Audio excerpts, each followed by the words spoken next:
gonna be real. Like, you know what this looks like? This looks like great value Harry Potter. Bot Riggs has successfully joined the channel. Potter.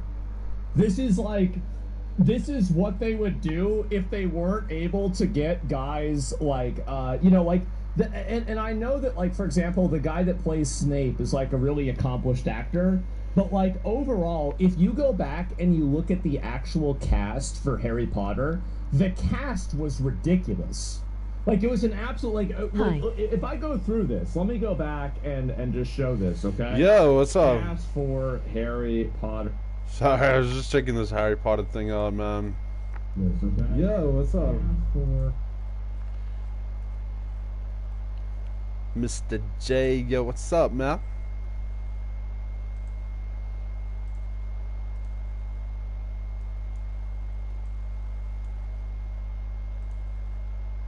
Join. Sure, man. No probs.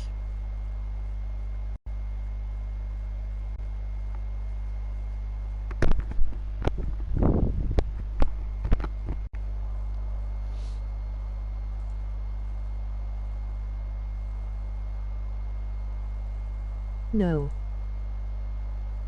No. Yes. No. Maybe. I don't know.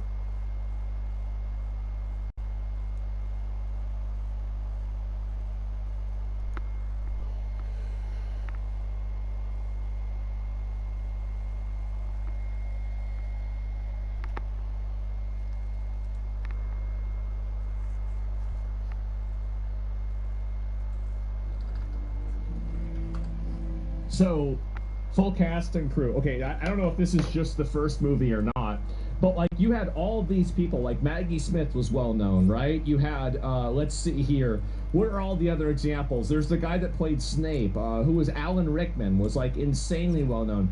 Emma Watson became very well known. Like all of the actors that played, and this is, and it's not just that, it was it was the actors that they brought on, right? Like they brought on Gary Oldman, for example, and Richard Harris. Yeah, exactly. And so, yeah, they brought in all of these other guys that were like insanely great actors, and they just made the movies really, really, really good. And this is one of the things that, like, I think that people don't talk about this enough with movies, is that, like, I don't, Warwick Davis, yeah, I think, I didn't really know him before then, right? But, like, many of the actors that were in the movies were, like, insanely good. It's the same with, like, Pirates of the Caribbean, right? Look at the actual cast for Pirates of the Caribbean. Like, absolute goated cast. Like, insanely good cast. Like, I base whether I'm going to watch a movie or not, this might sound stupid, on who's in the movie. Like, if I see a good set of actors that's in the movie, I just assume the movie's going to be good.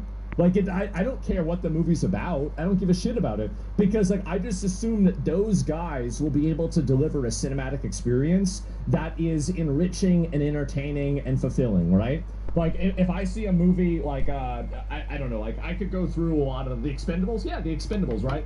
Like, everybody knows. Like, me and my dad rented The Expendables on Redbox. You guys remember Redbox? We went and we rented The Expendables on Redbox. I forgot that I am sleepy. Everybody knows what that's going to be.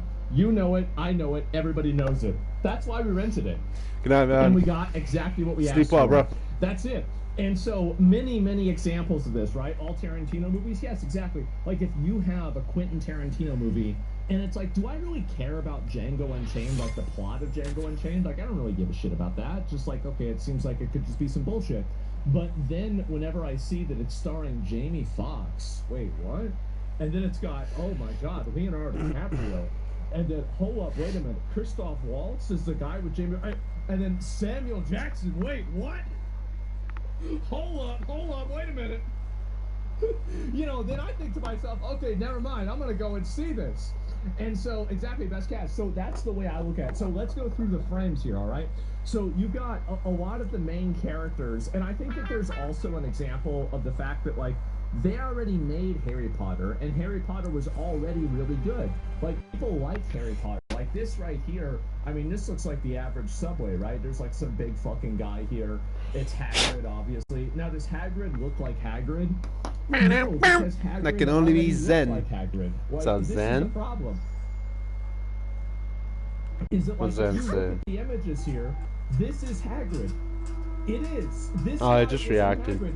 And it matters. And the reason why it matters, here's the reason why it makes a difference, is because this guy looks like basically, like, look at his face is puffier, he's got a bigger nose, he's got bigger features. This guy just looks like a tall guy with a big beard. This guy looks like a giant. You know what I mean? Like, it's just the way that his face looks just makes him look like that guy, right? And yes, he is Hagrid. Yes, he is Hagrid. And so it's Hagrid on Ozempic. That's what some people are saying. And so anyway, I'll look at the other characters and what they have Hagrid on here. drugs. So where is it? I mean, Professor McGonagall is like, okay, this is, I mean, I feel like, again, like, we've already seen this. We already know what this is. So this is just him, I guess, taking notes. What is this? Are these the Slytherin boys, right?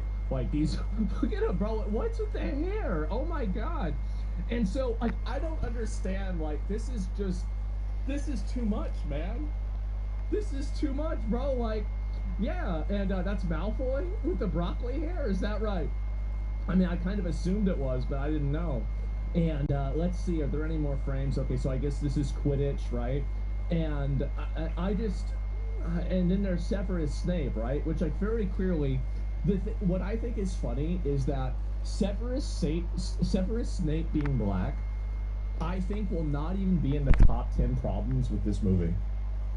I think so. It's the same thing. Do you remember whenever I said this about Assassin's Creed with, like, Yasuke? Where, like, Yasuke being the main character of the story will actually not be in the top, it won't even be in the top 10 problems in the story of the game. I think this will be the same thing. Or, sorry, series, right? Okay, well, whatever it is. And, yeah, I know it's a series. So true. Yeah, I don't even think this is going to be a big thing. Now, in my opinion, though, like, I think that racial casting like this, especially, like, Severus Snape is, like, a core character in Harry Potter. It's not like you're changing, like, I don't know, like Hagrid, who, like, doesn't really play, like, a huge role in it. Or you're not changing, I don't know, you know, some other, like, I don't know, some other random secondary character, right? That Luna girl, for example. Like, You could have changed Dumbledore to black. Yeah, I would have accepted that. And, you know, again, like, she's in the story. But not Snape. But she doesn't really play that big of a role. And so why change it at all? Right, exactly. And so the moment that I see a racial swap with any character, I'm going to be real. Racial swap equals modern audience slop. That's the way I see it. The moment that I see that, I assume that it's going to be garbage. And the reason You could have made Dumbledore black. I would have been happy with that. I could have like, accepted that. Well known, right? And like this, But not Snape, he's a man. very well-known actor, so it could be okay. But in a general sense, Nick Fury, there are always exceptions, but I'm talking about the rule. And whenever I see that, here's the reason why.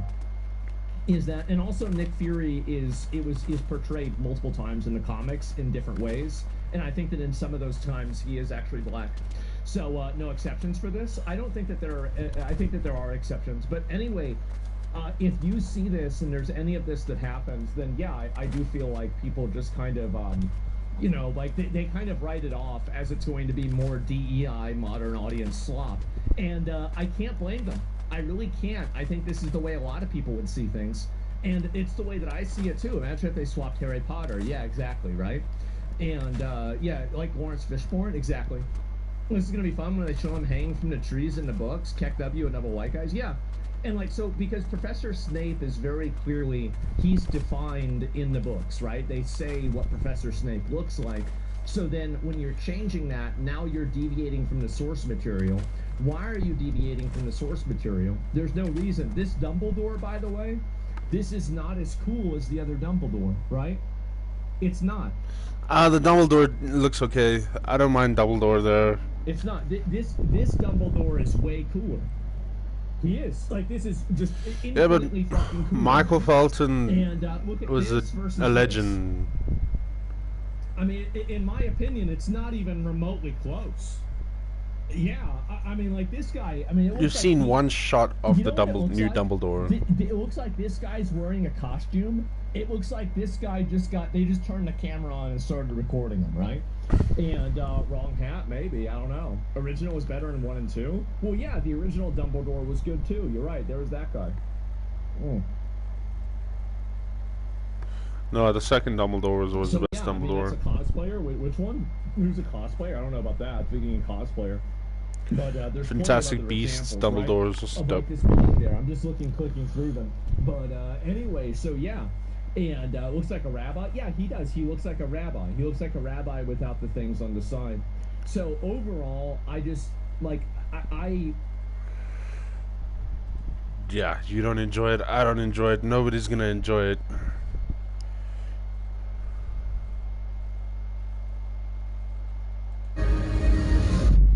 Hermione Black! Snape is trending on Twitter. Oh my, bro. Yeah. Thanks. Ren. It's happened. The first trailer for HBO Harry Potter on HBO Max has dropped. It's 37 minutes. I'm not gonna watch a 37-minute review. Give me 10 minutes, man. Damn it.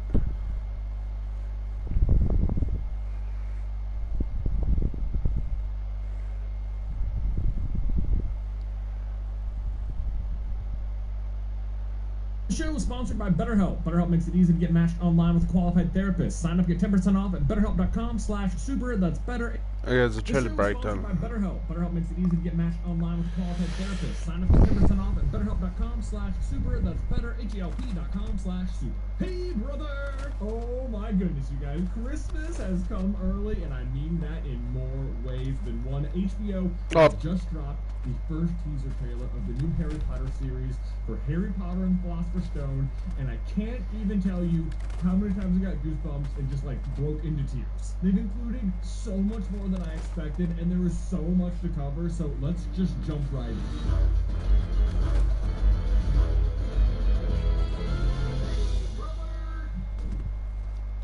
Okay, so right away we open on a scene of the Dursleys, and just like in the books, the first character we interact with is Vernon, played by Daniel Rigsby. We see him sitting at a table in a much more 90s looking home than we saw in the movies. As of yet, on the walls, I'm not seeing any pictures of Dudley everywhere, so it's possible this is prior to Dudley being born, or like maybe the morning after they discover Harry is like on their doorstep. But then we also hard cut to Harry, played by Dominic McLaughlin, getting shoved into the cupboard under the stairs, so maybe not. The cupboard looks even smaller and more uncomfortable than before, and looks like it's also just like partially in use by the Dursleys. Like, it's not even entirely Harry's space. I mean, what kind of 10-year-old keeps turtle wax on his shelf?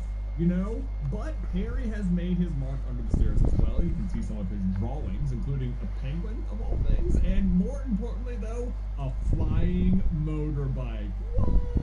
Also can't help but notice he's featured this beach postcard right in the middle, too. So, like, a faraway place Harry is longing to be. Anywhere but here. Oh my god, this top-down shot just makes me want to tear up. He looks so alone and sad, and also he's 10, and it's this small.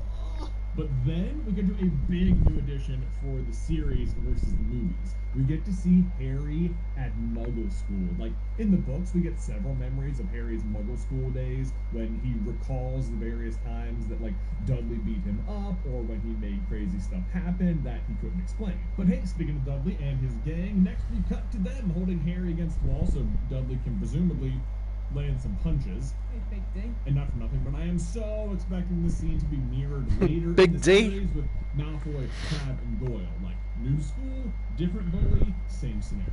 This also gives us our very first look at Harry's scar, which shows up on camera just as Petunia, who's narrating underneath, says that he's a normal boy and he's going to start acting like one.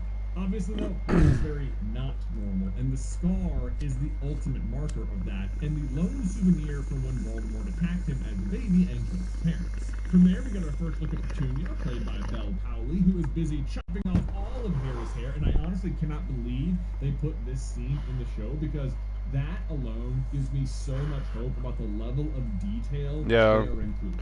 They chop all his hair off. Tired of Harry coming back from the barber's, looking as though he hadn't been at all, had taken a pair of kitchen scissors and cut his hair so short he was almost bald, except for his bangs, which she left to hide that horrible scar.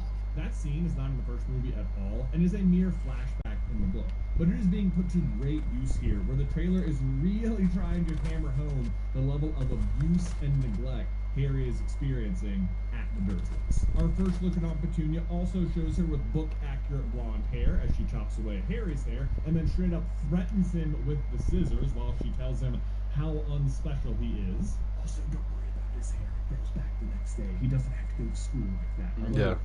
He does get locked in his cupboard for a week because it grew back, so... Either way, though, things are about to change for Harry as we next get our first look at the Hogwarts letter, the thing we're all still waiting for.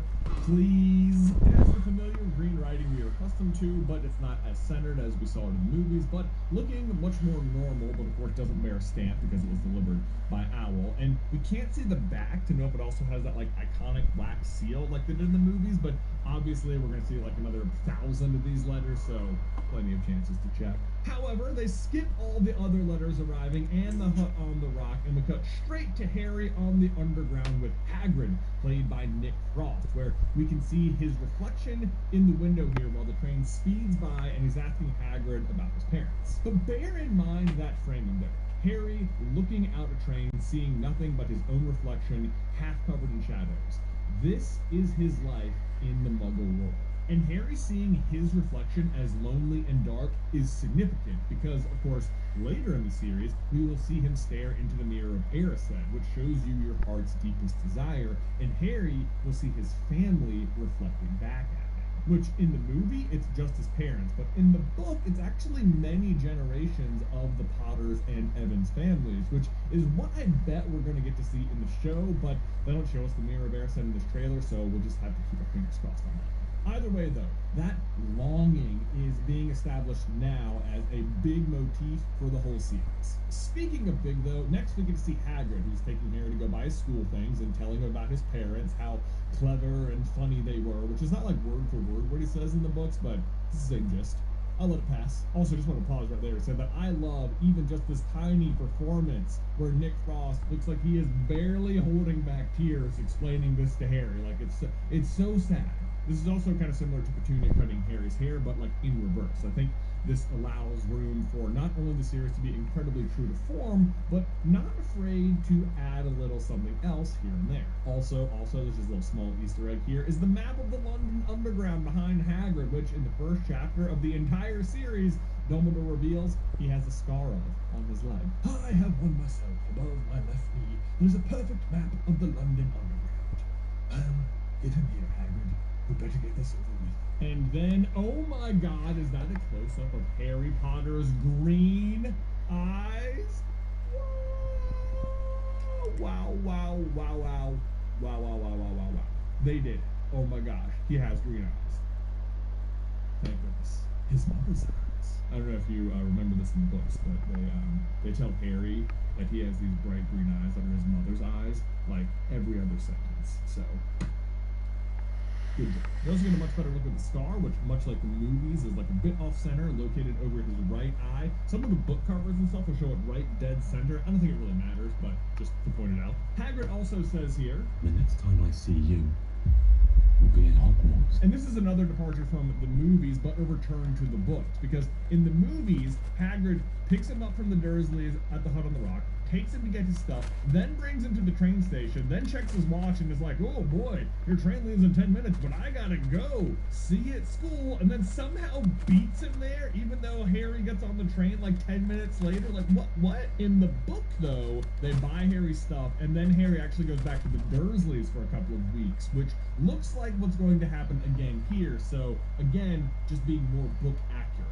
Also, I couldn't help but notice his hurt signage. At first I thought it was product placement, but it's actually just like era appropriate signage. Because in the early 90s in Britain, Britain, car travel was really starting to cut into the tradition of traveling by train. So they kind of went out of their way to include this, but if you wanted to read into it and say like, man, how deep did they go to get this like era-appropriate sign throwing a slight dig at rental cars, you could interpret it as like communities being left behind for individuality, like, if you wanted to read into it that much. Next we get Harry like running through the train station, which I'm guessing is either him running at the barrier. I mean, best do it as good of a run if you're nervous, right?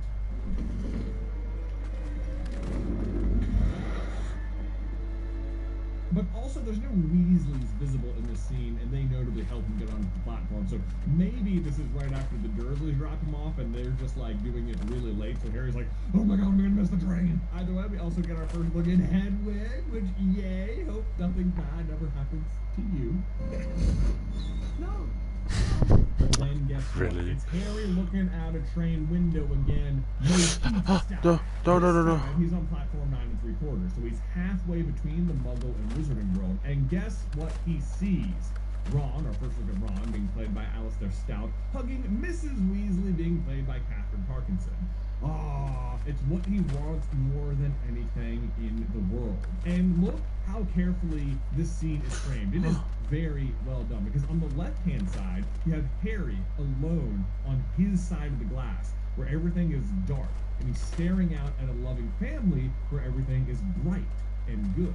Even like this little artwork on the wall with the two arrows subtly suggests that in one direction is the life you had, and the other direction is the life you're going to get. This is such nice composition. Then we get the reverse angle of the shot, which is just important because it gives us our first look at Ginny, being played by Gracie Cochran.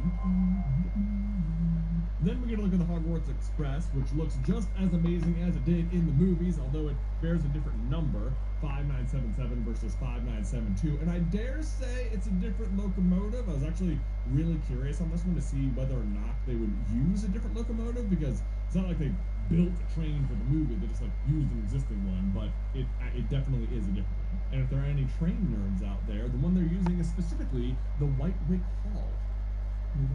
Then we get to see Hagrid leading the first years up towards Hogwarts, though they have carefully made sure not to give us a wide view of the castle yet. Definitely saving that one in their back pocket, dare I say.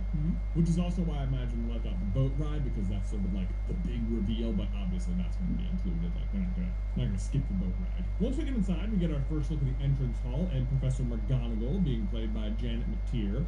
And personally, I think the entrance hall looks so cool and welcoming. I mean, is this a tree here growing inside? I love it. The crowd of students might look big, but I counted, and it's about 40 people, which is the right number for Harry's year, which are known as the original 40, which was a list of character names all assigned to different houses that could be pulled from to fill out the population of the school while writing. We can also see the flags for Hufflepuff, Slytherin, and the edge of Gryffindor.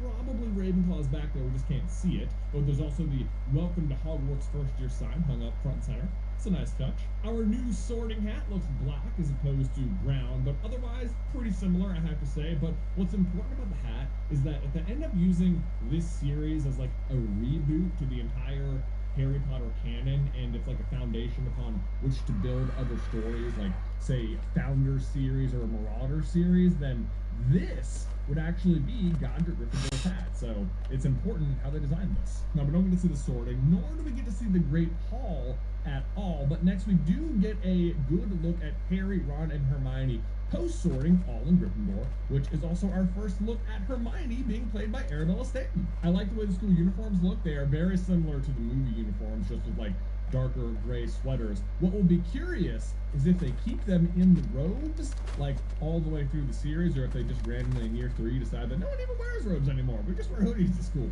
Which is not to say they're not wearing any like Muggle-style clothing while at Hogwarts, even in this one. Like when we get to the Quidditch scene, a lot of them are just in like regular winter jackets and stuff.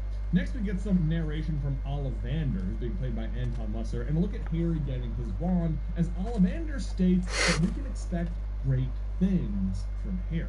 This is only half the quote, of course, though, and is missing some of the context, because what he's explaining here is that we can expect great things because the wand that chose Harry contains a phoenix feather, and the phoenix that gave the feather gave just one other, and that feather ended up in the wand that gave Harry the scar, aka Voldemort, who gets no reference or mention at all in this trailer. Which means if you were completely unfamiliar with the Harry Potter story and saw this trailer, you just think it was a boy at wizard school and have no idea what conflict was at play. Either way, Ollivander is saying that they can expect great things from him because Voldemort, you know who, was great.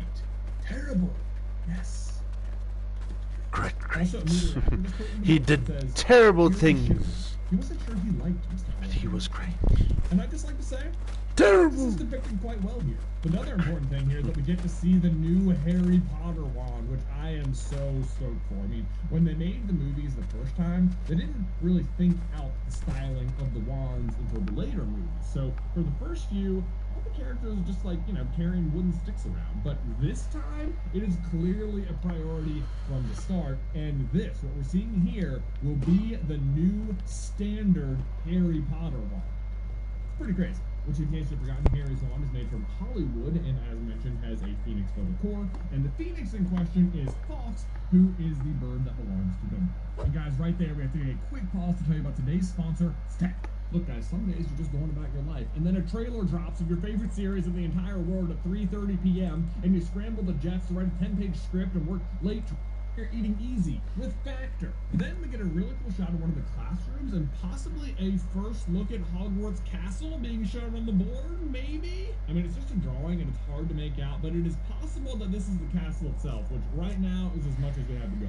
Also, I'm not entirely sure what class we're supposed to be in here either, because there's no teacher. I mean, obviously it's not potions because there's not a lot of cauldrons, and it's not herbology because we're going to see that soon, but possibly history of magic. I mean, that's taught by Professor Binns, who was a ghost teacher and who was not included in the movie, so it would be cool to see him here, especially because he's usually the one who explains what the Chamber of Secrets is in Chamber of Secrets, but in the movies that was given to McGonagall. Plus, Professor Binns understood the chalkboard, so that might be the setup they're going for here, like maybe he's about to, like, burst in. Then we get a cool look inside the Gryffindor common room, where we can see all the different levels of the dormitories up above. And then a cut to our first look at the Slytherins. Draco, played by Allot, Crabbe, played by Finn Stephen, Goyle, played by William Nash, and I'm assuming Pansy Parkinson, played by Layla Barwick. Draco, as ever, looks so condescending, and what on earth ring is he wearing here? I mean, that, I can tell you, is definitely not mentioned in the books, but it definitely successfully sends the whole, like, I'm rich, therefore better than you vibe I think he's going for. But also because they're drawing their wands here, I'm assuming this is the scene where Draco challenges Harry to the Midnight Duel. It is a duel that he does not end up showing up for, and instead he's just trying to get Harry in trouble, which doesn't work. But that does end up being the night that Harry, Ron, Hermione, and Neville discover Fluffy, the giant three-headed dog, for the first time. Hard cut from there, though, and we see Harry and Ron tearing off the paper on Harry's new Nimbus 2000. Ho-ho! Swift as a snitch! And wow, talk about an area for change-up. The packaging on this feels so 90s for starters. And one thing that always struck me as strange is how nice the Nimbus is meant to be, but then also how much nicer the Firebolt ends up being just 2 years later. But the way they're unwrapping it now, it reads much more like really good starter broom, which leaves tons of room for the Firebolt to be even cooler in year 3. But even more exciting than the Nimbus is the cut to the Quidditch pitch, where, I'm sorry, are we playing Hufflepuff here? What? Do you guys know what that means? It means we're getting multiple Quidditch matches. Yes! In the movies, we only see Harry's first match against Slytherin, where, you know, Harry wins his first game and catches the snitch with his mouth.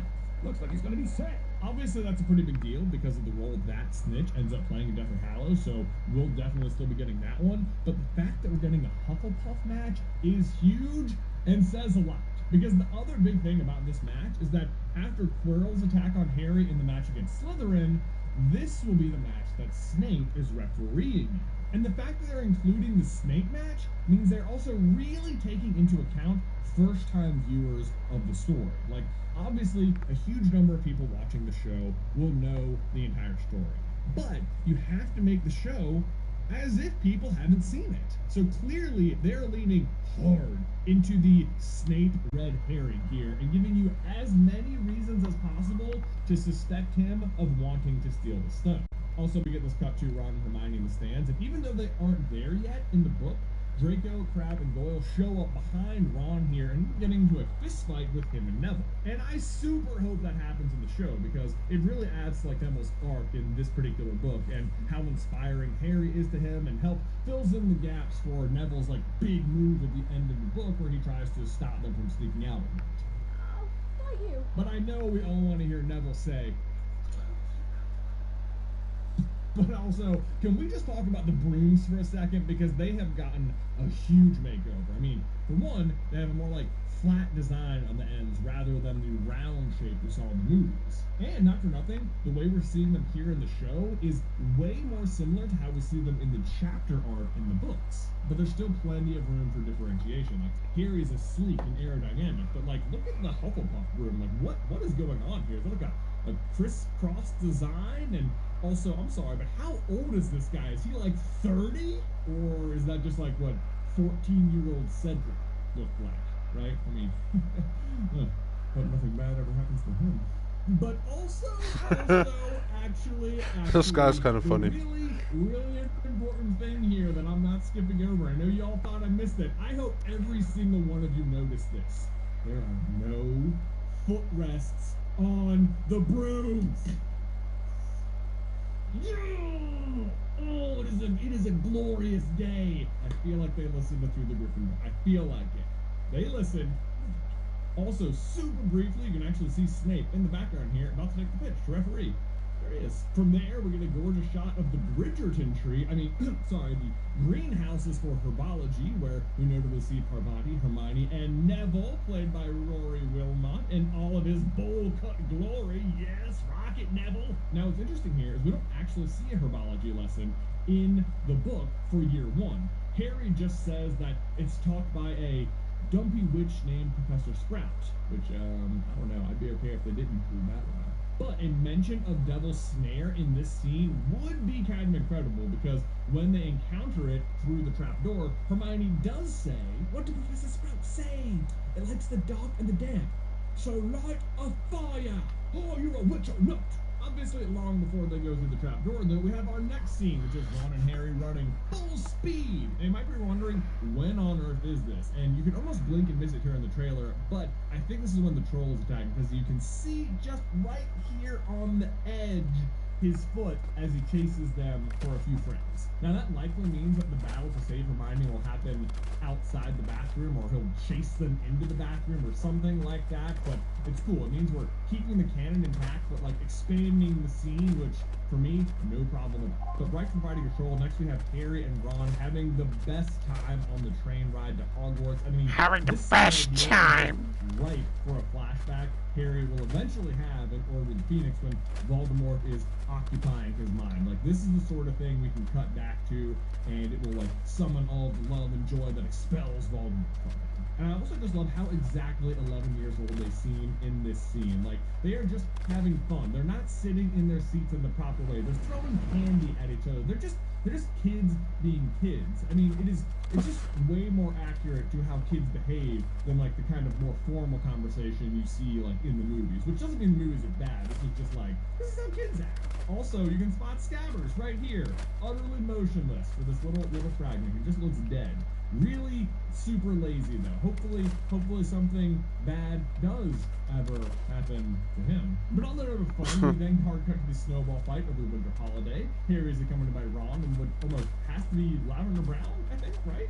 Maybe it's one of those mystery Gryffindor girls we all hear about, you know? We got Hermione, Lavender, Parvati, and those two other girls who get no names.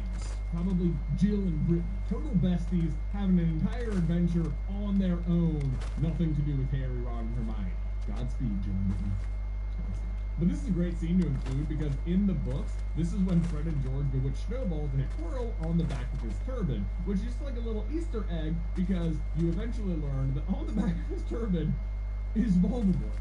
Speaking of Quirrell, though, we actually don't see him at all throughout this entire trailer, which feels significant, but a shadowed figure does bypass the frame right here in the snowball fight, so who knows, maybe that could be him. Then, probably the most unexpected scene of the trailer comes next with Hagrid creating a snow angel. First of all, no notes. Second of all, something just tells me that there will be a Nick Frost interview that reveals that he just did this in the snow one day and they filmed it and they just put it in. Then we get a quick look inside the Quidditch locker room as the Gryffindors bring it in before the match, meaning that hopefully we're going to get to see some patented Oliver Wood speeches. What do you think they say when they bring it in? Is it like, okay everyone, on 3. Win or die trying! That means you, Harry. What? Gosh, and then probably my favorite frame of anything we've seen so far is Harry from behind in Quidditch robes walking off the pitch in the snow. Like the Potter, the 7, I mean, just wow. Also can't help but note that every single person is facing away from Harry except for Malfoy here, who is making a gesture almost certainly at Harry, almost like pretending to cry. Hard to say. He's doing like this, and like in France and Japan, pulling down an eyelid. For fuck's sakes. That sounds about right. Who knows? Maybe Harry just has dirt on his nose, you know? Just that. Next up is a scene that takes just one sentence in the book, but is so cozy. I am thrilled that they included it. They sat by the hour eating anything they could spear on a toasted floor. Bread, beans, muffins, marshmallows, and plotting ways of getting Malfoy expelled, which are fun to talk about, even if they were. It's such a nice moment, and what's incredible about how they depicted this scene is that that giant block thing above the fire is the marshmallow, and they're scooping off of it using spoons on the end of sticks. Like, oh, that's what Ron's eating here. Oh, this looks so nice. Especially because one critique we've had about the original Potter films is that Ron's role as best friend doesn't seem nearly as impactful as it does in the book. But like between the train scene and this fireplace scene, I can already feel their friendship bursting through the screen. Like it feels so much realer. Then we get a brief but better shot of Snape being played by Papa Esidu, rocking a Lumos spell, and this is absolutely in the middle of the night when Harry is like out breaking into the restricted section, and you can just barely make out that this is being witnessed through Harry's invisibility cloak. It's like sort of wavering in front of the camera. And then we cut to maybe the most vexing scene in the entire trailer. It's the money shot of John Lithgow's Dumbledore, who I have to say is barely recognizable in there. But he's wearing a kind of odd hat and holding what looks an awful lot like a tuning fork. This, I can promise you, is not in the book. So we are left big time wondering what he's doing and where he is, but our best guess is that he is below the trapdoor and possibly about to rescue Harry, and the hat he's wearing is because he just got back from the ministry. The fork. He does say at the start of Turn Feast, "Oh, music, a magic beyond all we do here." So perhaps this is a kind of payoff on that line, like maybe it's him getting past Fluffy, or maybe it's how you destroy the Philosopher's Stone. It's also possible it doesn't work like a muggle feeling. Yellow. It plays like a ton of music or something, who knows? Or maybe that's his marshmallow roasting stick. It is hard to say. Anything feels possible with Dumbledore. And last, but certainly not least, we get this. Are you really Johnny Duska. And boy, howdy, the nostalgia is just flowing, gang. I mean, we've got the trio before they're the trio, the dirt on Ron's nose, Hermione bursting at the seams to tell Harry every book she's already read about him, and oh, it's so good, but it's not even over, because then comes the biggest drop of the whole trailer, the reveal that the series isn't coming out next year, not some vague point in 2027, but this Christmas, 2026. Oh my gosh, I cannot wait. This teaser trailer has already made me feel so good about this series and the direction it's going in, and there is still so much more to see. They still haven't shown us the castle, Fluffy, anything below the trapdoor, Gringotts, Diagon Alley, Normal, Twirls, Centaurs, Unicorns, and most importantly, Voldemort. But I can wait for now, because for now, I'm happy. What did you guys think of the trailer? Please leave all of your thoughts down below. Is there anything we missed? Like, I want to break down every frame of this trailer. Thanks for watching. See you next time. Oh, they called it Philosopher's Stone, not Sorcerer's Stone. What? Guys, thanks as always for watching today's video. Don't forget to leave a like on the channel if you haven't already, and subscribe for future Harry Potter HBO series breakdowns. If you need anything Harry Potter, Super Carlin Brothers. Okay. Okay. Cool. Nice breakdown. Nice breakdown.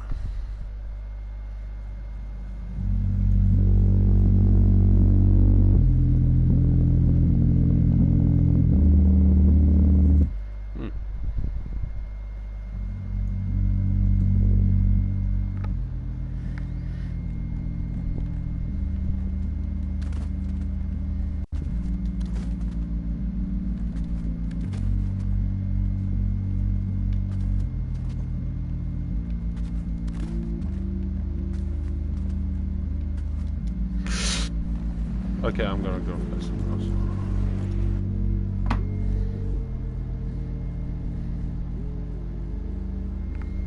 I'm done. Done with that. Nope. I'm finished. Nope. I said no. No.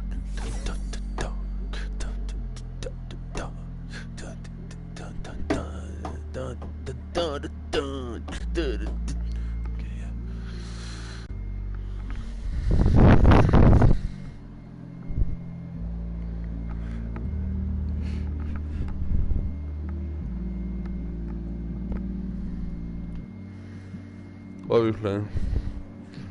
Battle Royale. Build fight. Let's build fight a little bit.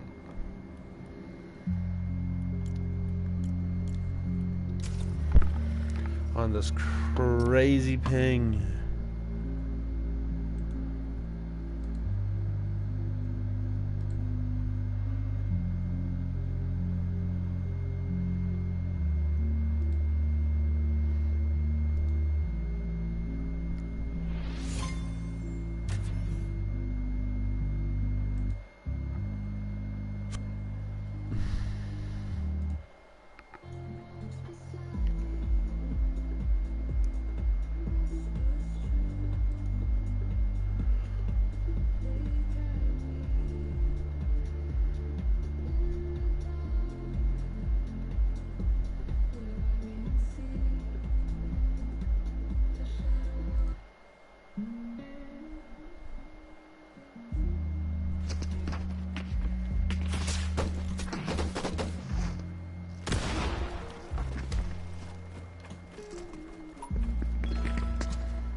This guy hasn't got a life. You can just see it.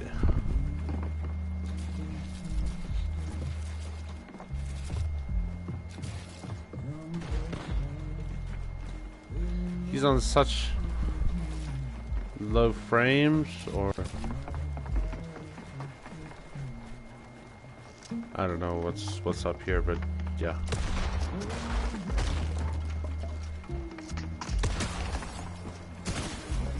Ow.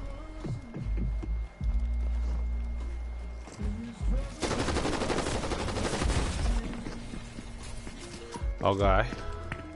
No. This was a mistake coming here.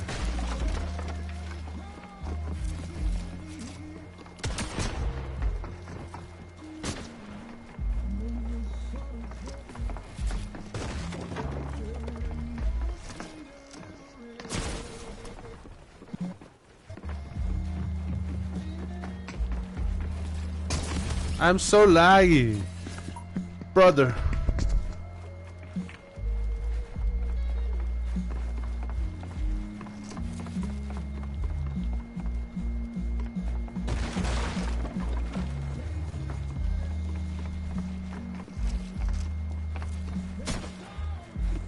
I'm trying to jump, but I can't jump.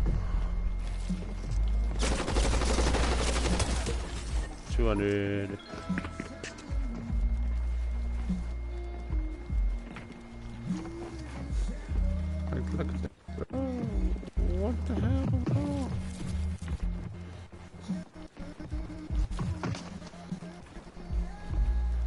Something's happening with my controller.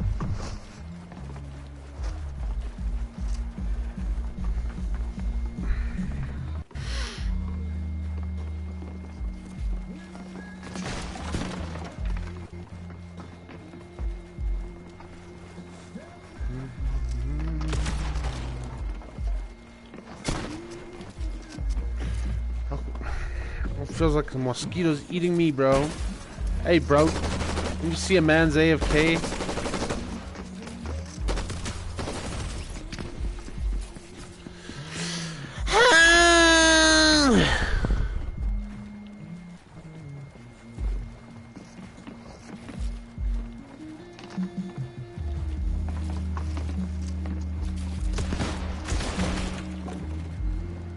Yeah, he's moving too quick, bro.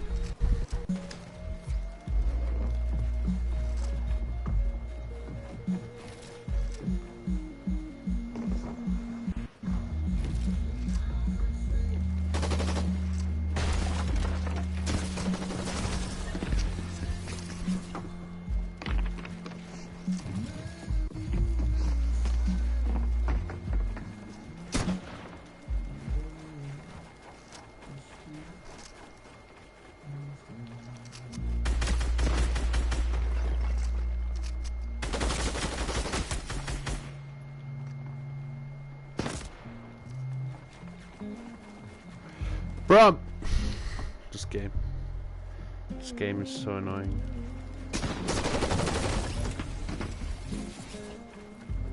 Yeah, you're low ping. Woohoo! Yeah, I must clap hands for you. Well done, my. It's lagging.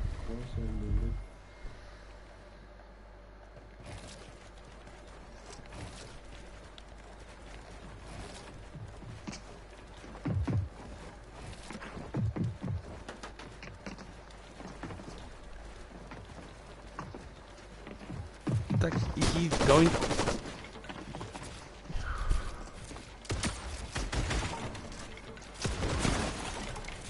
How? What's mine? Like how? How am I supposed to fight low ping players? Hmm?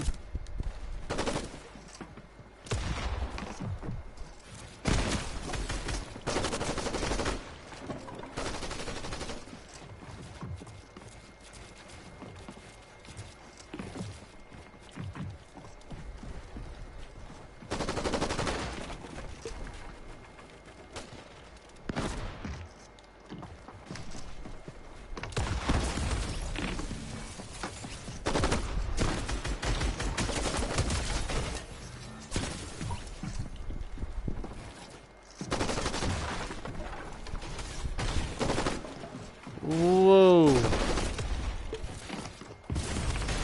Nah, this guy's low pig, bro. Fuck off.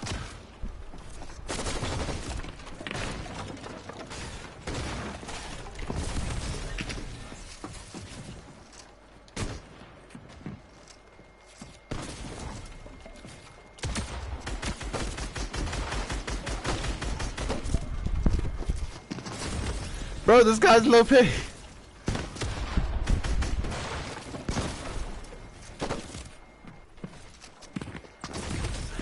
This guy's low. Nah, he's low pig.